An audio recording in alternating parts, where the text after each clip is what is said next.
నాతో కూడా చెప్పకూడని రహస్యాలు ఉన్నాయా నీకు? చెప్పనయ్యా. ఏం లేదురా, అర్జెంటుగా ఓ 3 లక్షలు కావాలి. 3 లక్షలా? అవునరా. మళ్ళీ ఎక్కడైనా అప్పు చేసావానా? చంద్ర, మరోలా అనుకోకు.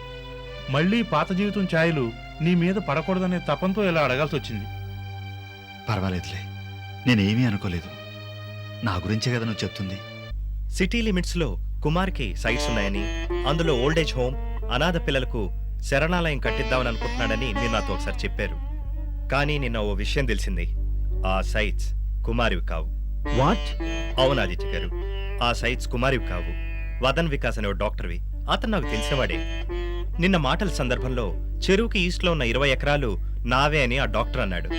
అవి మీవెలా అవుతాయి? కుమార్ అనే బిజినెస్ మ్యాగ్నెటివ్ కదా అని అన్నాను. చెడు ఎప్పటికైనా చెదిరేదే కదా. అన్ని రోజులు మనవే అనుకుని విర్రవీగిపోయేవాడు ఏదో ఒక రోజు బోర్లా పడతాడు, చిన్న విషయంలో దొరికిపోతాడు. అంటే ఏంటి? నేను చెడ్డవాననే? అది మీ గురించి తెలిసిన ప్రతి ఒక్కడికి తెలుసు. నిరూపిస్తావా? ఆ ప్రయత్నంలోనే ఉన్నాను కదా. మిస్టర్ సుభాష్, ట్రై చేయడంలో తప్పు లేదు, కానీ ప్రమాదం అని ప్రాక్టికల్గా తెలిసిన తర్వాత కూడా ట్రై చేస్తే దాన్ని మూర్ఖత్వం అంటారు. అలా మీలాంటి వాళ్ళు అనుకుంటారు, కానీ మేం దాన్ని పట్టుదల అనుకుంటాం. అయితే సాధిస్తావా? సాధించాలనే. Subhash! Cool down mister Kumar, cool down. ఎందుకు అరుస్తావు? మళ్ళీ ఆదిత్యకు వినపడుతుందేమో. నువ్వెంత చెప్పినా ఆదిత్య నమ్మడం తెలిసి కూడా ఏం చూసుకొని రెచ్చిపోతున్నావు? ఆదిత్య నమ్మే రోజు ముందుంది. అతని కళ్ళతో అతనే కొన్ని వాస్తవాలు చూస్తాడు. అప్పుడు నీ బతికేమవుతుందో ఊహించుకో. సుభాష్, వద్దు. నాతో పెట్టుకుంటే చాలా ప్రమాదం. తెలుసు. అయినా మంచి జరగాలి, చెడు నశించాలి అనుకున్నప్పుడు ప్రమాదమైనా ముందడుగు వేయక తప్పదు. నేనేమైపోయినా పర్వాలేదు, కానీ నీ నిజస్వరూపం మాత్రం బయట పెడతాను. నీ పాపం బద్దలు కొడతాను. కలలు కంటున్నావా? కలలో నిజాలో త్వరలో తెలుస్తుందిలే. నీ గురించి పూర్తిగా తెలుసుకుంటాను. ఏ వైపు నుంచి రావాలో నిర్ణయించుకుంటాను. నువ్వు దొరికిపోయే ప్రయత్నానికి నేను చిన్న కారణమైనా నాకు సంతోషమే. Good by.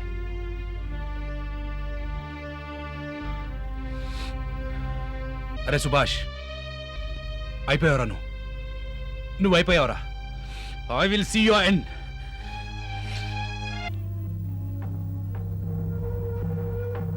యాది, నువ్వు చెప్తుందా నిజమేనా? నిజం సార్. అయితే రవి కాకినాడ పరిసరాల్లోనే ఉన్నాడా? అవునంట సార్. ఫోటో పట్టుకుని మన మనుషులు తిరుగుతున్నారు. ఎక్కడో ఇన్ఫర్మేషన్ లీక్ అయింది సార్. ఎక్కడున్నాడో ఎందుకు తెలుసుకోలేకపోయావు? మీరన్నమాట నిజమే సార్. మీ తమ్ముడు సామాన్యుడు కాదు, ఎవ్వరికీ దొరకడు సార్. చాలా జాగ్రత్తలు తీసుకుంటుండు. ఆ మాట నాకు తెలుసు. జాగ్రత్తగా వేరే బోట్స్ పట్టుకోండి. అట్టగే సార్. సరే, ఫోన్ పెట్టి. మంచి సార్.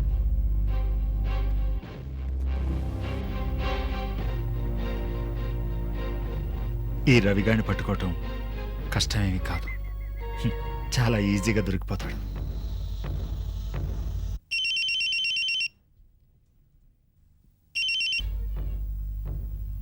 హలో హలో హలో, ఎవరు మాట్లాడుతున్నారు? రవి, నేనే కృష్ణని మాట్లాడుతున్నాను. అన్నయ్య, నువ్వా? అబ్బా, నీ ఫోన్ చాలాసేపటి నుంచి ఎంగేజ్ వస్తుంది. అన్నయ్య, ఎవరితో మాట్లాడుతున్నావు? ఓ ముఖ్యమైన వ్యక్తితో ముఖ్యమైన సమాచారం తెలుసుకునే ప్రయత్నంలో ఉన్నాను. ఎవరి గురించి? తర్వాత చెప్తాలే గాని. సరే, నువ్వేంటి, ఎప్పుడొస్తున్నావు? ఇక్కడ ఇంకా పని పూర్తవ్వలేదు. కొన్ని రోజుల్లో వచ్చేస్తాను. కొన్ని రోజులంటే 2-3 రోజులు అనుకో. అది కాదురా, అసలు నువ్వేం చేస్తున్నావు చెప్పవేంటి? అన్నయ్య, వచ్చాక చెప్తానుగా. అంతరహస్యమా?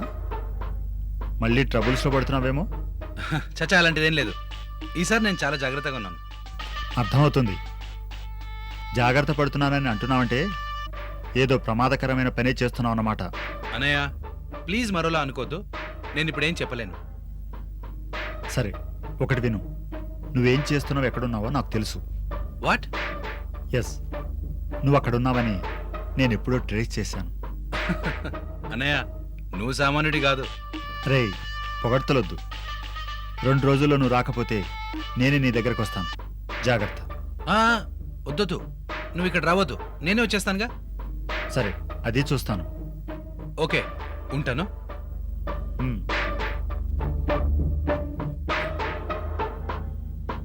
పెద్దనయ్య సామాన్యుడు కాడు.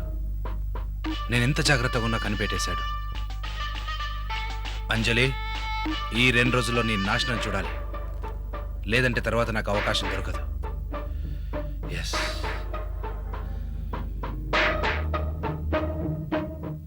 రవిగాడు సరే, ఏదో వాడు లగ్జరీకి డబ్బు పడేస్తే వాడే పడుంటాడు.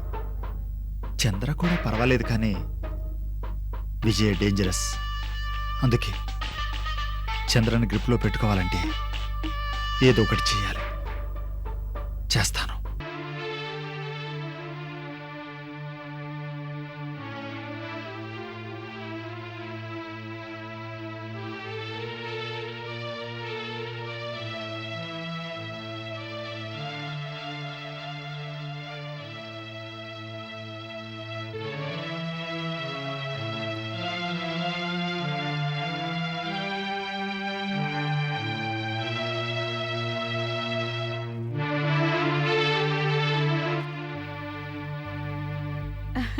ఏమండి వచ్చారా? అదేంటి కీర్తన, నువ్వు ఇంకా పడుకోలేదా? మీరు రాకుండా ఎలా పడుకుంటానండి? అసలే కంగారుగా ఉన్నాను.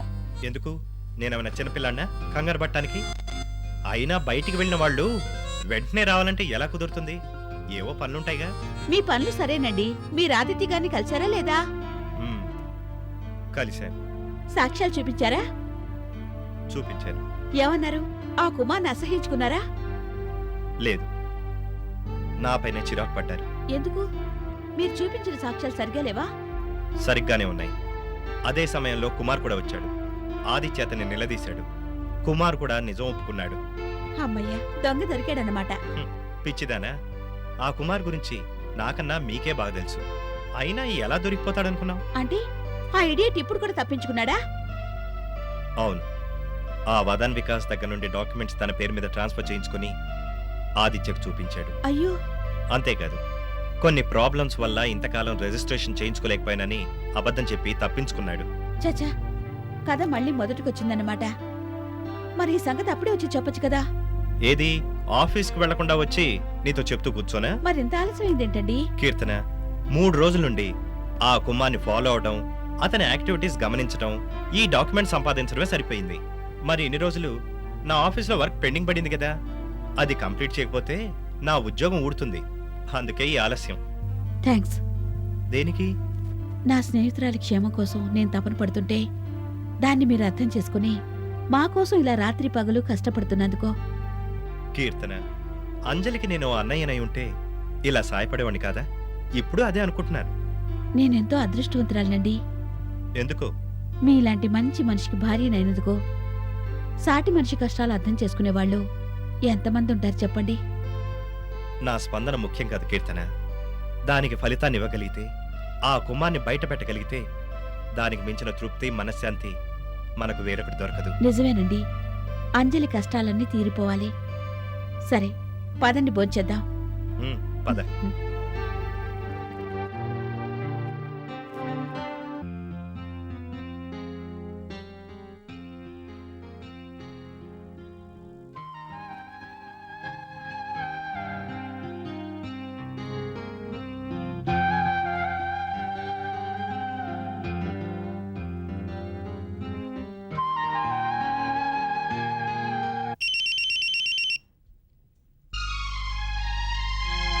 Hello, Chandrakant here. చంద్రకాంత్ సాబ్, నేను చంద్రలాల్ని మాట్లాడుతున్నాను. చెప్పండి సేట్. మీరు అడిగిన మొత్తం ఎంత సాబ్? 3 లక్షలు. అర్జెంటుగా అరేంజ్ చేయాలా సాబ్? అవును సేట్, కొంచెం వడ్డీ చూసి వేయండి. ఎంత మాట సాబ్, మీరు మా రెగ్యులర్ కస్టమర్. వడ్డీ రీజనబుల్ గా అనుకుందాం. డబ్బు పంపిస్తున్నాను. అలాగే, సమయానికి సాయపడుతున్నారు. చాలా థ్యాంక్స్. ఉంటాను. ఏంటండి 3 లక్షలు అంటున్నారు? విజయ, బిజినెస్ కోసం అవసరం అయితేను. బిజినెస్ కోసం అవసరం పడితే బావగారికి కూడా ఈ అప్పులో బాధ్యత ఉంది కదా. ఉంటుంది, కానీ నిజం చెప్పండి, 3 లక్షలు అప్పు చేయాల్సిన అవసరం ఏంటి? అది కాదు విజయ. నా దగ్గర మీరు ఏది దాచకండి. నా మీద ఒట్టేసి చెప్పండి. విజయ, అంతంత మాటలెందుకు? ఓ 3 లక్షలు మిషనరీకి లోన్ కట్టాలి. ఆల్రెడీ ఆ లోన్ కట్టడానికి 3-4 లక్షలు ప్రాఫిట్ లోంచి తీశారు కదండి. ఆ డబ్బులోంచి ఓ 3 లక్షలు అన్నయ్యకి ఇవ్వాల్సి వచ్చింది. ఎందుకు? అసలు ఏం జరిగిందంటే,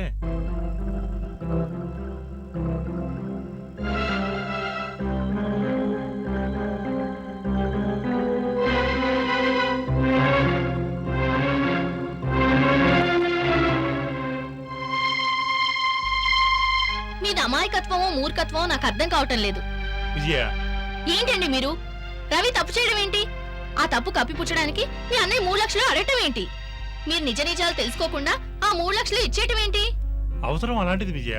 అవసరమని మీకు తెలుసా? మీరు చూసారా? ఓ పాత అప్పు తీర్చడానికి మరో కొత్త అప్పు చేస్తారా? ఇదేనా మీ నిర్వాకం? విజయ, నీకు ఈ లావాదేవీలు తెలియవు. ఏంటండి తెలిసేది? ఒక్కసారి కళ్ళు తెరిచి చూడండి. మీ అన్నగారు మిమ్మల్ని ఎంత మోసం చేస్తున్నారో అర్థమవుతుంది. నాకంతా తెలుసు. నీ సలహా నాకు అక్కర్లేదు. అనవసరంగా అన్నయ్య నేవే అనుకో. అవునులేండి, మిమ్మల్ని ఆ మహానుభావుడు నేల మీద నడిపించట్లేదు, అప్పుల మీద నడిపిస్తున్నాడని ఏదో ఒక రోజు మీరే తెలుసుకుంటారు. విజయ, తెలివి తక్కువగా మాట్లాడుకో. లోపలికి వెళ్ళి. వెళ్తాను కానీ మీరు పూర్తిగా మునిగిపోయే ముందు 1 గంట ముందు నాకు చెప్పండి. ఇంత విషం మింగి చేస్తాను. ఆ దుర్వార్త వినే దురదృష్టం నాకెందుకు? చిచి.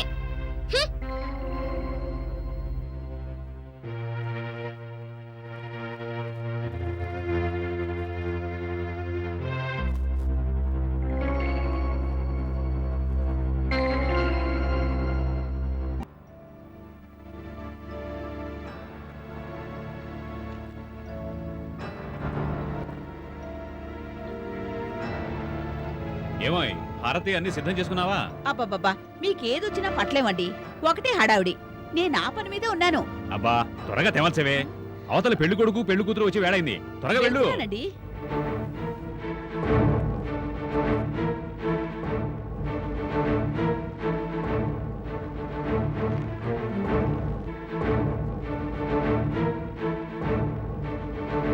వరలక్ష్మి, అమ్మాయి అల్లుడు గారు వచ్చేసారే, త్వరగా రా. హారతి తీసుకురా. వస్తున్నానండి. రండి.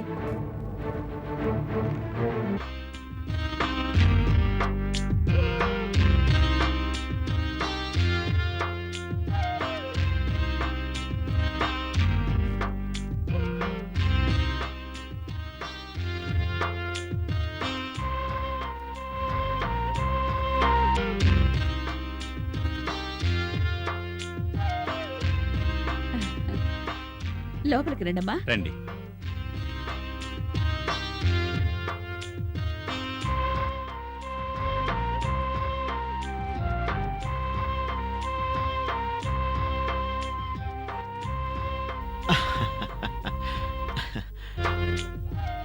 కుమార్, ఘనంగా పెళ్లి జరిపిస్తానంటే నువ్వు ఒప్పుకోలేదు. రిజిస్టర్ మ్యారేజ్ కావాలన్నావు. అదే బాధగా ఉంది. ఆదిత్య, నీకు తెలుసుగా నాకు ఆర్బాటలు అంటే ఇష్టం ఉండదని. పెళ్లి ఎలా జరిగితే ఏముంది, నాకు కావాల్సింది దొరికిందిగా. ఆ? అదే పార్వతి చేయి అందుకోగలిగాను, అది చాలు. పార్వతి, పెద్దవాళ్ళకి నమస్కారం చేసుకోవడం మన సాంప్రదాయం. మ్మ్. నిండు నూరేళ్ళు చల్లగా ఉండండి. శీఘ్రమేవ సుపుత్ర ప్రాప్తిరస్తు.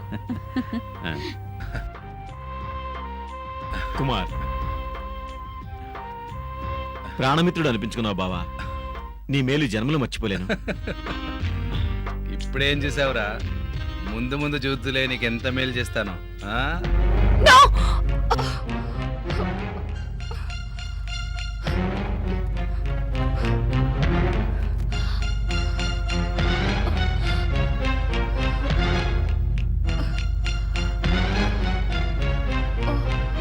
ఇదంతా కళ. Thank God. ఈ రవి పార్వతి జీవితం నాశనం చేయకముందే ఏదో ఒకటి చేయాలి. వాణ్ణి ఎలాగైనా ఆపాలి, లేదంటే ప్రమాదం అన్ని వైపుల నుండి కమ్ముకుంటుంది.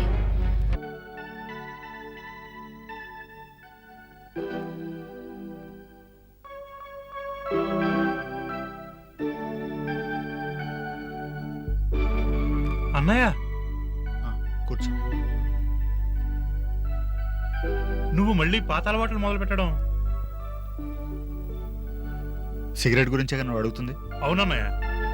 ఏం చేయనురా, నా టెన్షన్ ఎవరితో చెప్పుకోలేక, నాలో దాచుకోలేక రిలీఫ్ కోసం తాగుతున్నాను.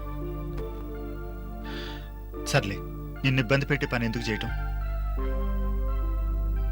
అన్నయ్య, నీకేదన్నా ప్రాబ్లం ఉంటే నాతో చెప్పు.